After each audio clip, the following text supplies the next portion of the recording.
So dysphagia हा जो काही आजार आहे तर याच्यामध्ये आपल्याला गिळायला त्रास होतो। तर आपण ज्यावेळेस थुंकी गिळतो किंवा आपला घास गिळतो, पाणी गिळतो, याच्यामध्ये जर त्रास होत असेल तर काय फील होतं, घशात अडकलं किंवा छातीत काहीतरी घास अडकला, पाणी अडकलं, याला आपण डिस्फेजिया म्हणतो। तर डिस्फेजिया म्हणजे आपल्या गिळण्याचं जे काही मूवमेंट आहे, गिळण्याची प्रोसेस आहे, त्याच्यामध्ये कुठेतरी बिघाड होणं। तर गिळण्याची प्रोसेस काय असते हा आपला मेन पहिला प्रश्न आहे। तर गिळण्याची जी प्रोसेस आहे ही जो घास आपण घेतो याला आपण दाताने चांगलं बारीक केलं की त्याच्यानंतर आपण तो घास घशात ढकलला जातो। तर घास ढकलण्यासाठी जिभेचे मसल्स आपले वापरले जातात।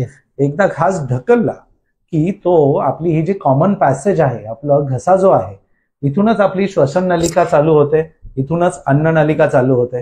ह्या दोन्ही श्वसन नलिका आणि अन्न नलिका नळ्या ज्या चालू होणार आहेत याचं कॉमन पॅसेज हा आपला घसा आहे।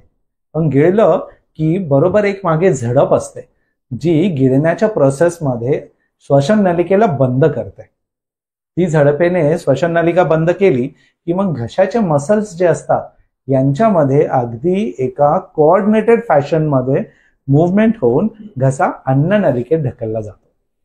तर तो एकदा अन्न नलिकेत ढकलला गेला की त्याच्यामध्ये 2-3 प्रोसेस असतात। एक तर घशाचे जे काही मसल्स आहेत यांचं बरोबर कॉन्ट्रॅक्शन होणे आणि अन्न नलिकेच्या वरच्या भागामध्ये एक दुसरी झडप असते, स्फिंक्टर असतो, त्याला अप्पर इसॉफिजियल स्फिंक्टर म्हणतो।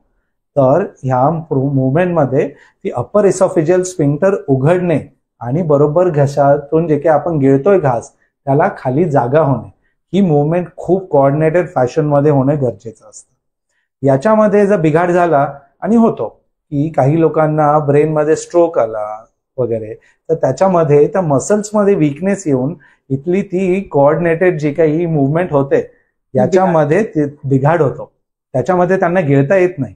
मग त्याच्यामध्ये काय होतं की घास घशामध्ये अडकून बसतो आणि कधी कधी श्वसन नलिकेत जातो, त्याला ऍस्पिरेशन वगैरे म्हणतो। तर हा जो काही प्रकार आहे हा वरच्या भागामध्ये होतो।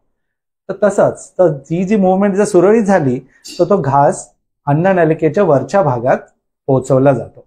अन्न नलिकेच्या वरच्या भागात पोहोचवलं गेलं की त्याला खाली पुश करण्यासाठी अन्न नलिकेचे जे मसल्स असतात, आता अन्न नलिकेच्या मसल्सचे पण लेयर्स आहेत, काही लॉन्जिट्युडनल म्हणजे सरळ खाली जाणारे मसल्स, काही सर्क्युलर मसल्स आहेत ज्यांचे रिंग्स असतात, एकावर एक रिंग्स।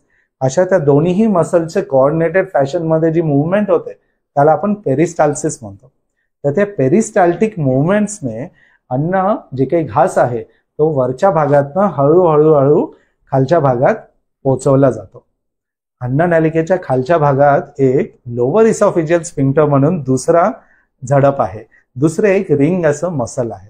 तर खालच्या भागात गेलं की बरोबर पेरिस्टाल्सिसने जी काही कोऑर्डिनेटेड फॅशन मध्ये मुवमेंट होते त्याच्यामध्ये घास खाली पोहोचताना ते लोअर इसॉफिजियल स्फिंक्टर सुद्धा उघडतो। तो उघडणंही महत्वाचं आहे कारण त्यानेच फूड जे काही आहे, घास आहे, ते खाली जठरामध्ये म्हणजे आपल्या स्टमक मध्ये पोहोचतं। ह्या सगळ्या याच्यामध्ये कुठेही बिघाड असेल तर गिळायला त्रास होतो। की जर रिदमिक मुवमेंट, पेरिस्टाल्सिस नीट झालं नाही, त्याच्यामध्ये मसल्सचे कोऑर्डिनेशन नीट झालं नाही तरी घास खाली जात नाही। जर खाली जाऊन लोअर इसॉफिजियल स्फिंक्टर उघडलंच नाही तर घास अडकल्यासारखं होतं। आणि गंमत अशी आहे की खालच्या भागात जे काही मसल आहे ते जरी उघडलं नाही तरीही घास असा वर अडकतो हे फिलिंग येतं। तर बऱ्याच वेळा पेशंट म्हणतो की अहो तुम्ही जर म्हणताय खाली प्रॉब्लेम आहे पण माझा घास तर मला वर अडकल्यासारखा होतो।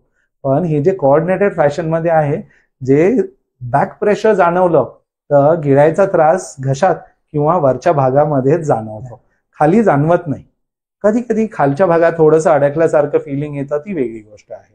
तर हे पेरिस्टाल्टिक मुवमेंट जी आहे अगदी घशापासून खालपर्यंत, हे याच्यात कुठेही बिघाड असेल तर डिस्फेजिया जाणवतो आणि आपल्या नॉर्मल गिळायची जी प्रक्रिया आहे ती ह्या सगळ्या स्टेप्स मधनं होते। अगदी सोप्यात होते, काही सेकंदात होते। जेव्हा काही प्रॉब्लेम नाही त्यावेळेस काही जाणवतही नाही की अरे एवढे सगळे मेकॅनिझम इन्व्हॉल्ड आहे आपल्या गिळण्याच्या प्रोसेसमध्ये। पण जेव्हा बिघाड होतो त्यावेळेस छोट्या छोट्या गोष्टी सुद्धा खूप महत्वाच्या वाटतात। म्हणजे हे इतकं कोऑर्डिनेटेड फंक्शन, म्हणजे ब्रेन सोबत हे सगळं कोऑर्डिनेशन होत राहतं का? बरोबर बरोबर. असं हे सगळं कायच्यातलं काही व्हॉलंटरी आणि काही इनव्हॉलंटरी. म्हणजे काही व्हॉलंटरी म्हणजे ज्याच्यावर आपला कंट्रोल आहे, की जिभेने आपण जे काही मागे ढकलतोय हे व्हॉलंटरी फंक्शन झालं. घशातले इथले मसल्स आपण जे काही कॉन्ट्रॅक्ट करून मागे ढकललं जातं ते व्हॉलंटरी झालं. पण खाली जे काही होत आहे अन्ननालिकाची पेरिस्टाल्सिस वगैरे हे इनव्हॉलंटरी मुवमेंट आहे. याचं सगळ्याचं कोऑर्डिनेशन इथे वर आहे. व्हॉलंटरी फंक्शन पण इथेच आहे, पण ब्रेन मध्ये काही आपल्या कंट्रोल म्हणजे आपल्या ताब्यात आहेत आणि काही मुवमेंट ऑटोमॅटिक होतात. जसं हृदय धडधड धडधड होतं ते ऑटोमॅटिक होतं, तसंच हे पेरिस्टाल्सिस ऑटोमॅटिक होतं.